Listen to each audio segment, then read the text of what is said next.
The most recent set of patch notes for the global server, they have announced that they're bringing in the Honors Gauntlet Beta version that has been here in the Forerunners Server now for a while.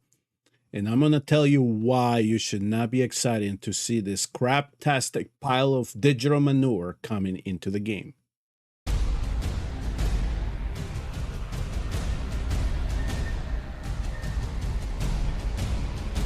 So the same individuals that brought you this pile of crap into the game, and not only that, but they made it so specific that it really, every mode is specific to one hero. And if you don't have that hero, you are SOL. And that's exactly what they did when they revamped the system.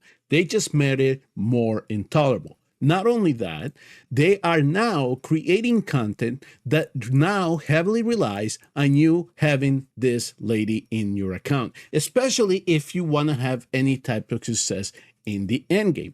And they modified this by introducing new dynamics into the monsters that are released. But they kept the same three modes: anti-air, single target, and AoE. Nothing really changed. They said they modified the maps, but really it's the same boring thing that we have seen on other iterations of this mode. It is not fun. It is not intriguing. And most players, regardless of what the customer service people tell me when I send suggestions to them about Arena, most players do not enjoy this content. Most of them are just doing it for the machination that they could possibly get a copy of Lady Alexandra. But they know that they are eventually going to meet that wall that either dictates that they have to just take the 200 Apex coins that are going to be given to them for sticking to Plat 3, or just trying to grind out 10 coins for a win in Overlord. Because there is no shot now at moving into the Apex Overlord rank unless you have Lady A, because that is what this thing has turned into. Now, what they have decided to do is that they're going to say, hey, we are going to bring you live Arena. But guess what? It's the same crap over and over again.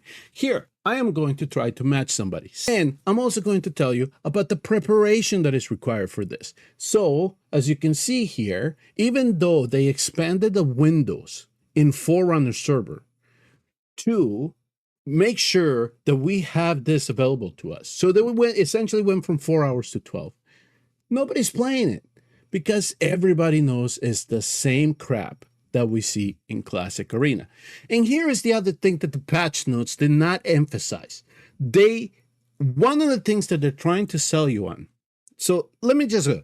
One of the things that they're trying to sell you on is that this mode is going to have this commander skills. In the latest patch notes in here in the Forerunners server, they essentially focused on the ones that are not used as often and said, we're going to buff them up a little bit just to make it a little bit more enticing.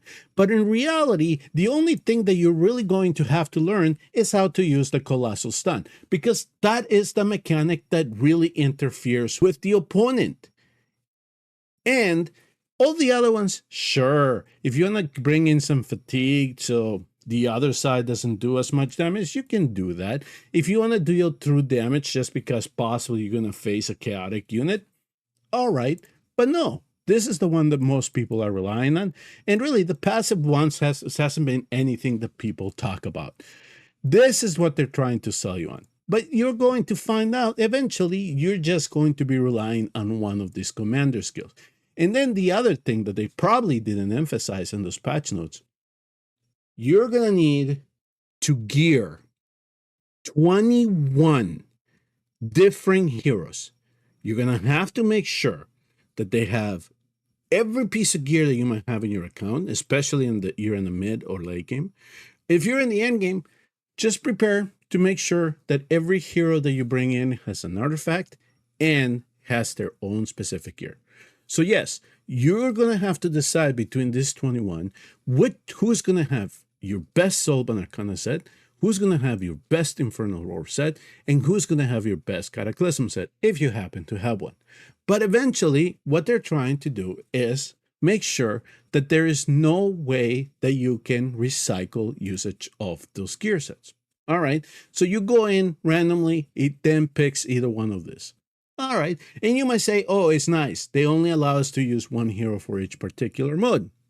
If that's what you want to do, sure. Now, one of the things, if you do then go and say, listen, let's introduce save gear sets for this content. So at least we can save the gear and we don't have to come in every time and make sure that all 21 of our heroes are geared.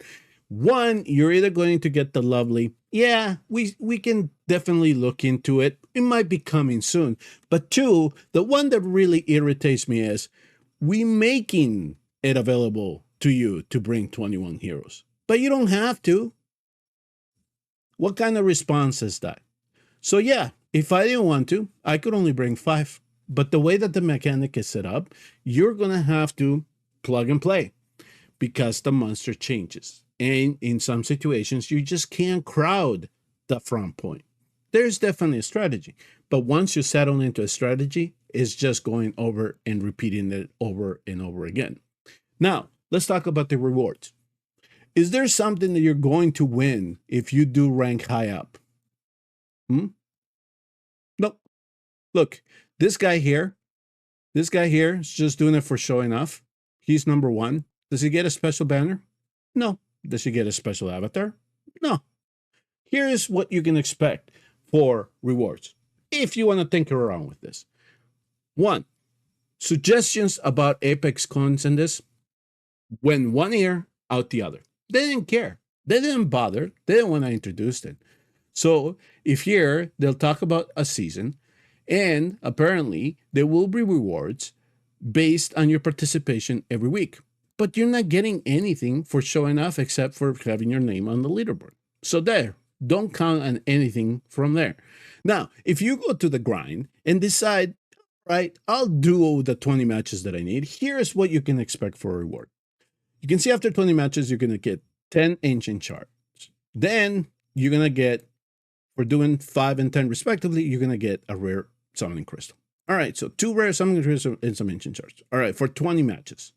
Now, if you win 12, you're going to get a chance at another rare summoning crystal and 10 ancient shards. So essentially what you're getting out of this is, if you want to go through the whole process of gearing 21 separate heroes to make sure that you can compete on this and get those 20 wins and get the hell out of this content, you are looking at one third of an ancient crystal. And they're going to say, we're giving you the opportunity to get 5 ancient crystals every month by doing this craptastic pile of digital manure that they think that the game needed, because they have this great perspective that a tower of defense game needed live arena.